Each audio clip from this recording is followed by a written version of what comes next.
Hello everyone, welcome to the precious world.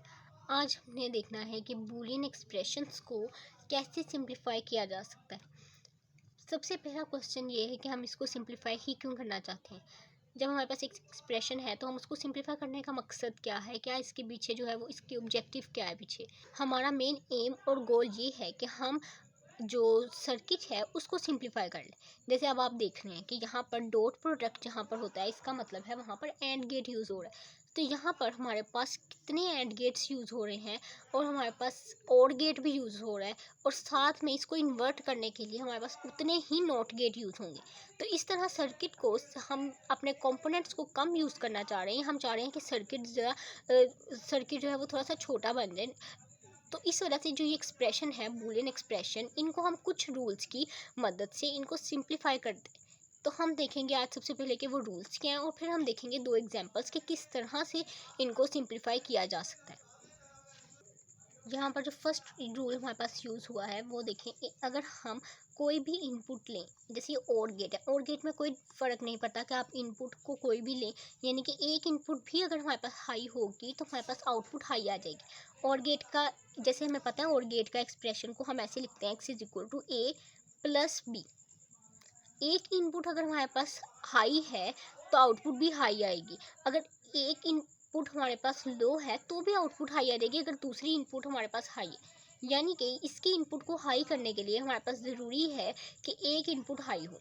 तो अगर देखें कि ये सारा डिपेंड कर रहा है, अगर एक हमारे पास इनपुट बिल्कुल ही ज़ीरो है, अगर ए हमारे पास इनपुट हाई होगी तो आंसर भी हाई आएगा। अगर ये इनपुट लो होगी तो आंसर भी, जो आउटपुट है वो भी हमारे पास लो ही आएगी। ये हमने और ऑपरेटर को देखा। अब इसी तरह अगर और ऑपरेटर है, एक इनपुट हमारे पास हाई है, दूसरी इनपुट अगर ज़ीरो हो तो भी हमारे पास फ़र्क नहीं पड़ता। और का जो गेट है, और गेट में क्या होता है कि एक भी इनपुट हाई है तो आउटपुट हाई आ जाती है। तो इस ए पे डिपेंड ये नहीं कर रहा, ठीक है।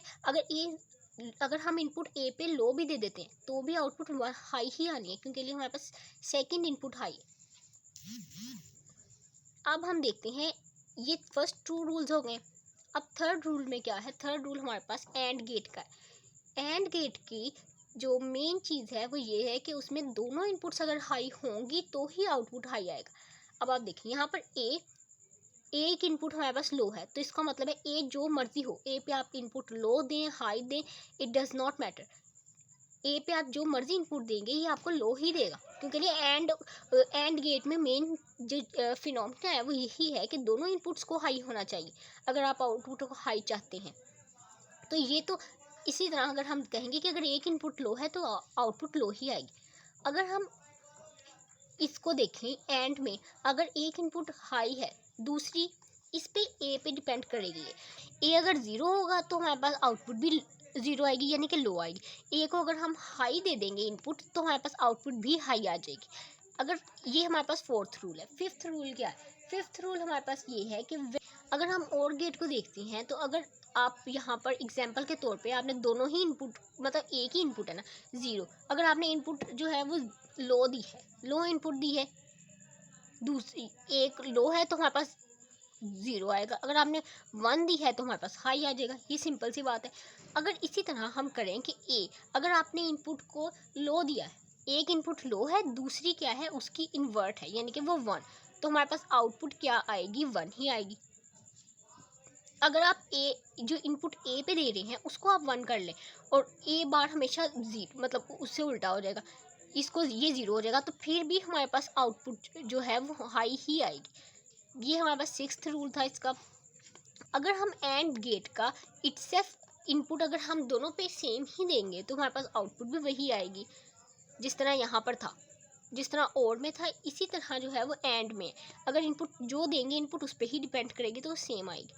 अगर आप इस तरह करेंगे ए डॉट ए बार, तो क्या होगा कि अगर मैंने ए ज़ीरो लिया है तो ए बार हमेशा उसका ऑपोजिट आएगा, तो आंसर ज़ीरो ही आएगा।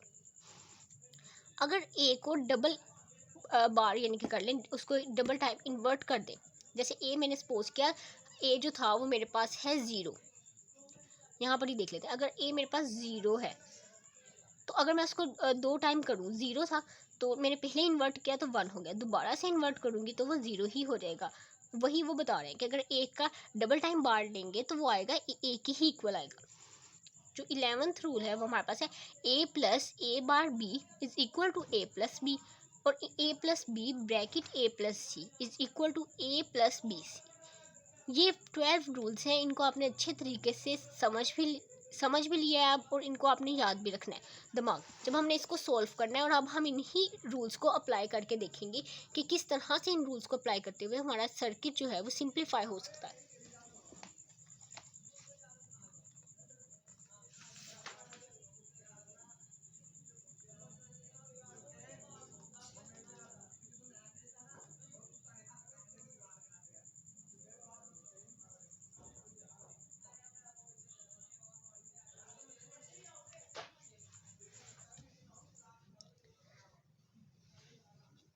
अब इस एक्सप्रेशन को देखें। सबसे पहले हम देखते हैं इन दोनों में से कोई चीज़ कॉमन आ रही है।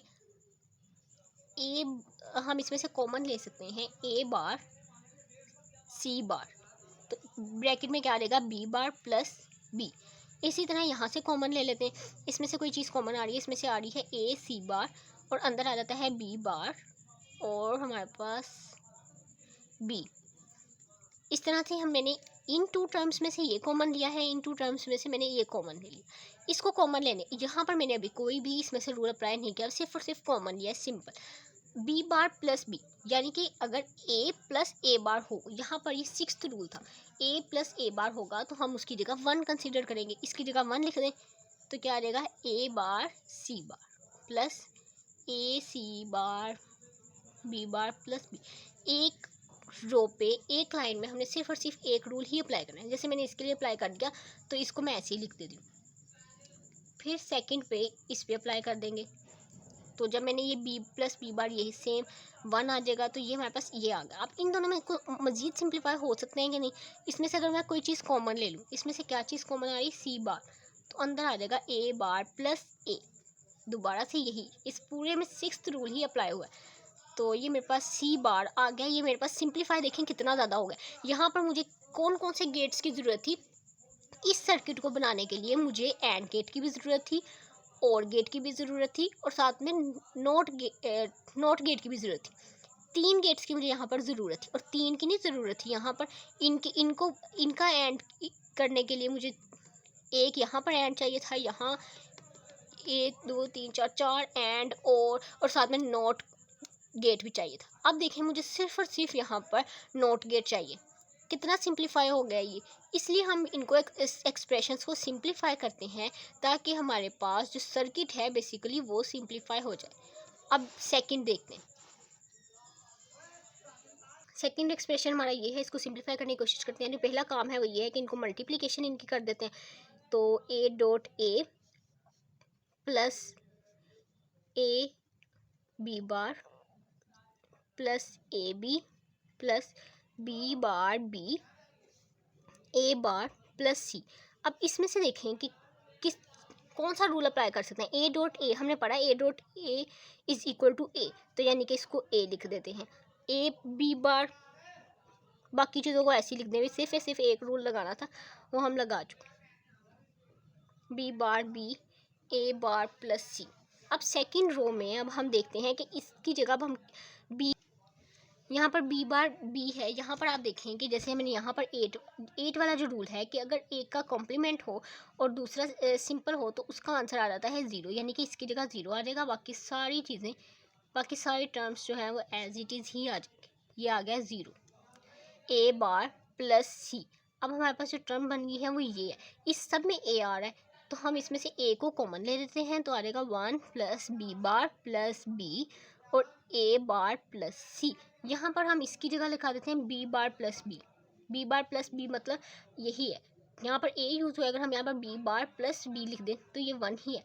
इसकी जगह अगर 1 लिख देंगे तो 1 प्लस 1 1 ही होगा, और 1 को ए से मल्टीप्लाई कराएं तो ए आ जाएगा ए प्लस सी। अब यहाँ तक हो गया। अब इसको मल्टीप्लाई कर देते हैं आगे, देखते हैं कि शायद ये और सिंप्लीफाई हो जाए। अब देखें ए और ए बार, इन दोनों का डॉट प्रोडक्ट जब होता है तो होता है 0, तो हमारे पास ये टर्म 0 हो गई, ए सी आया, तो एक्स जो आया है वो इक्वल आ गया है ए सी के बराबर।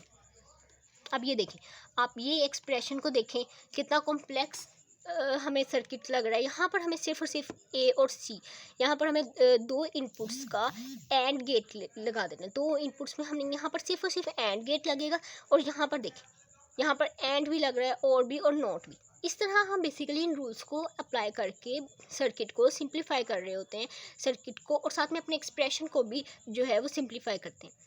आज हमने जो है वो इसके 12 रूल्स को डिस्कस किया है, और साथ में दो एक्सप्रेशंस को करके देखा है कि कैसे हम इन पे रूल अप्लाई कर सकते हैं।